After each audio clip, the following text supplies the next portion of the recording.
premier outil pour faire de la traduction de contenu à partir de contenus du coup, étrangers pour envoyer du contenu, comme ça et c'était full ChatGPT en assistant, ouais. Bien OK. stylé. Hem, Moi, je suis chaud de rentrer dans le vif du sujet, dès maintenant sur la vente de liens, du coup. Heu, Est-ce que tu peux nous faire un peu ton, 80-20 de la vente de liens? En gros, là, si tu devais vraiment, c'est quoi tes actions qui, tu considères, sont celles qui ont le plus d'impact dans ton business?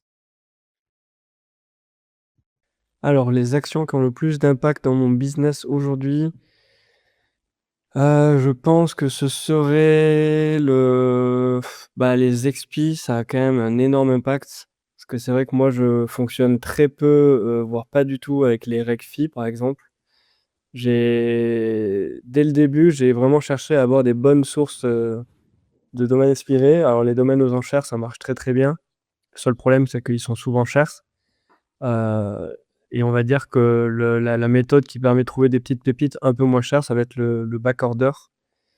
Le backorder, pour expliquer rapidement, en gros, c'est, chaque jour, il y a des domaines expirés, dans tous les TLD, mais on va se concentrer sur les .fr qui expirent. Il y en a à peu près 2 000-3 000 par jour au niveau des .fr et en fait, tu vas pouvoir, récupérer cette liste. Moi, c'est ce que je fais tous les jours et en fait, tu analyses cette liste et dans cette liste-là, il y en a qui sont bien, et tu peux les mettre en backorder sur certaines plateformes et en gros, eux, ils vont essayer de récupérer l'expi pour toi, donc ils sont pleins à se battre, avec leur licence et leur bot en même temps et celui qui l'a eu, si c'était toi qui avais fait la commande et tu récupères l'expi et souvent on peut, les prix, ça va plutôt être entre 20 €, même 10 € sur une XL le plus cher que je peux mettre des fois en backorder, ça va être, 70 € quoi.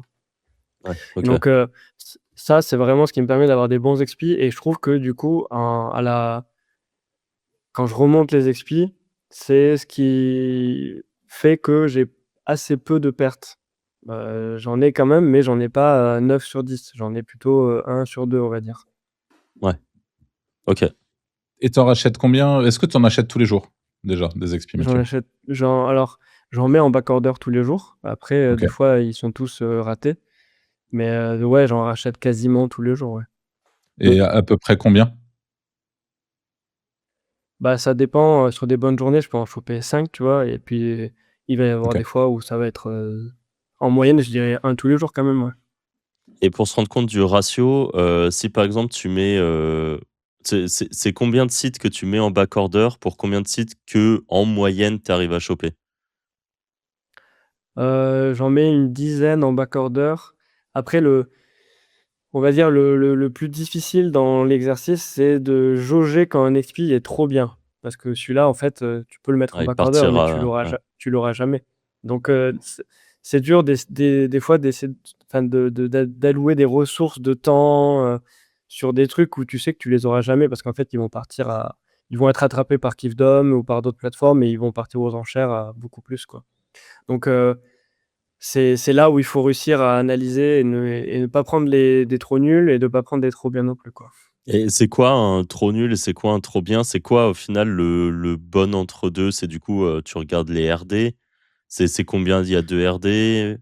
Un Oh, peu la alors, qualité du site au global?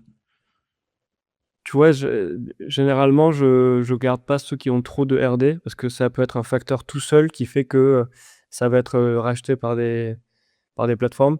Donc quand il y a plus de, 300 RD, à voir après avec le reste, mais souvent ça dégage de mes filtres. Qu'est-ce qui est trop nul? Ça serait d'avoir pour le coup, 0 RD. Pour moi, c'est important en fait qu'il y ait au moins 2 ou 3 RD, mais qui soient pas des trucs spammés, qui soient des trucs un minimum bien, tu vois? Il y a Et pas un peu besoin que ce soit rare?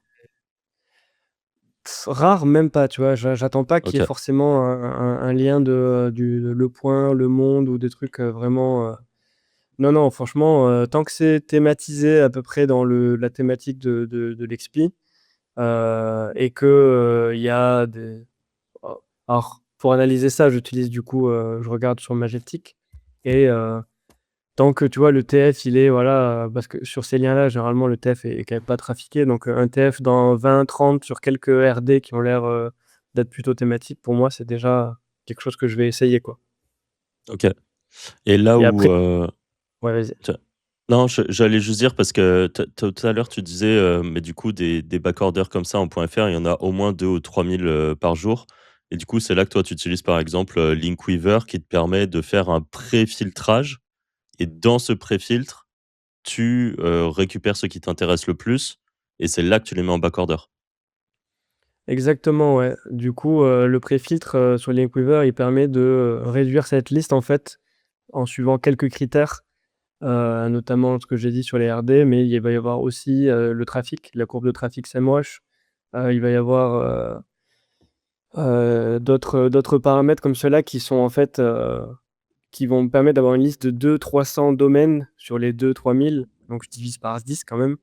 Sur, une seule, page, et ce qui me permet, en fait, de voir, parce que ce qui est bien avec la courbe de trafic, SEMrush, c'est que, on voit quand même l'ancienneté, du site. On voit s'il a du trafic depuis longtemps, Mmh.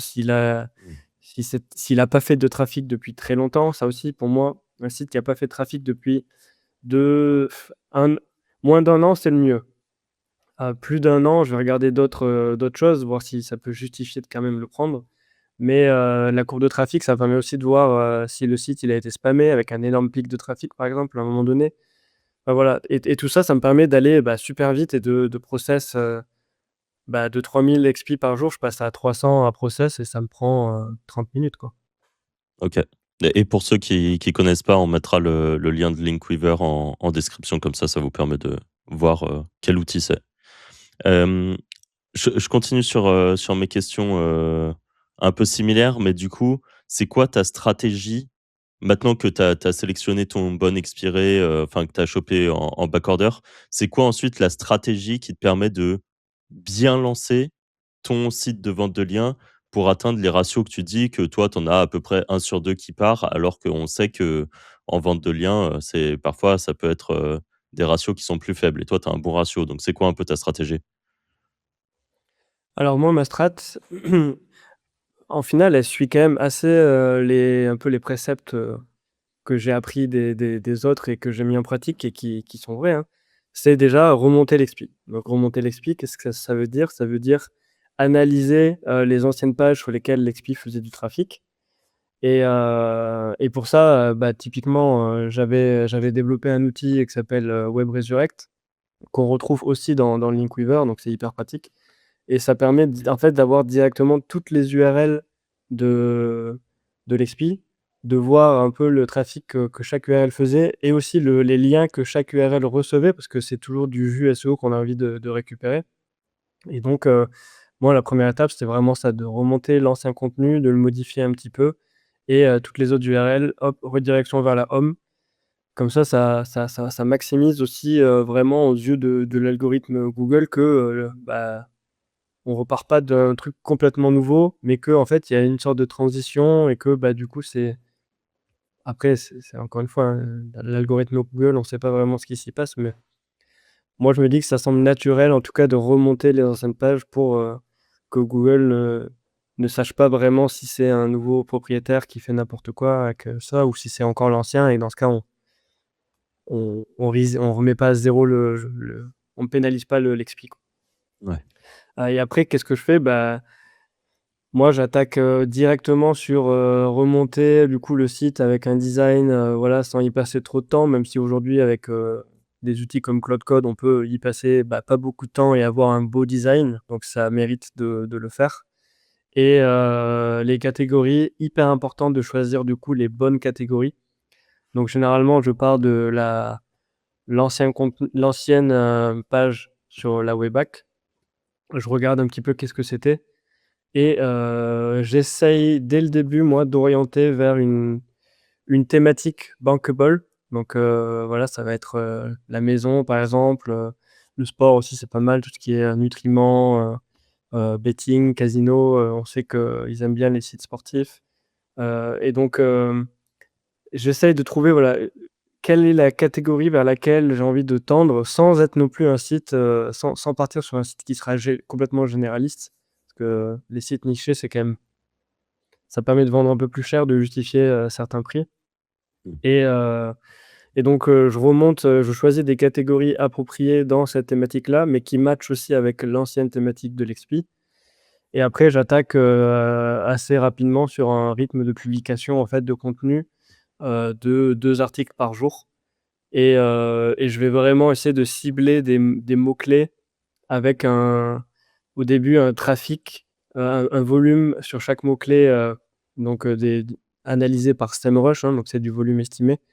Donc des fois, c'est du vrai volume, des fois, c'est des mots-clés fake keywords, hein, comme on les appelle. Et j'essaye de viser d'abord des mots-clés avec pas beaucoup de volume, pas trop, vraiment très peu de difficulté. Et comme ça, pour pouvoir essayer de faire une courbe de trafic qui augmente un peu, on va dire, naturellement. Parce que si on attaque direct avec un mot-clé trafiqué qui a 50 000 de volume et qu'on se prend un pic de plus 5 000, plus 10 000, bon, il y a beaucoup de gens qui s'en vantent sur Twitter. Malheureusement, en vente de liens, c'est pas si vendeur que ça d'avoir un site qui se prend des gros pics de volume. Donc pour moi, l'intérêt, c'est vraiment d'avoir une courbe de progression qui soit vraiment petit à petit. Et quand le site il commence à avoir voilà, 1 mois, 2 semaines, 1 mois de contenu et que ça prend bien, là, je commence à glisser des mots-clés avec un peu plus de volume parce que ça va moins se voir que ça va impacter, comment ça va impacter la courbe, quoi. OK. OK, ça marche. Tu parlais au début, Mathieu, du fait que tu avais 500 sites et que grosso modo, tu étais à peu près aux alentours de 10 000 € par mois, parfois un peu plus. Chez les gens qui nous écoutent, je pense qu'il y en a qui vont se dire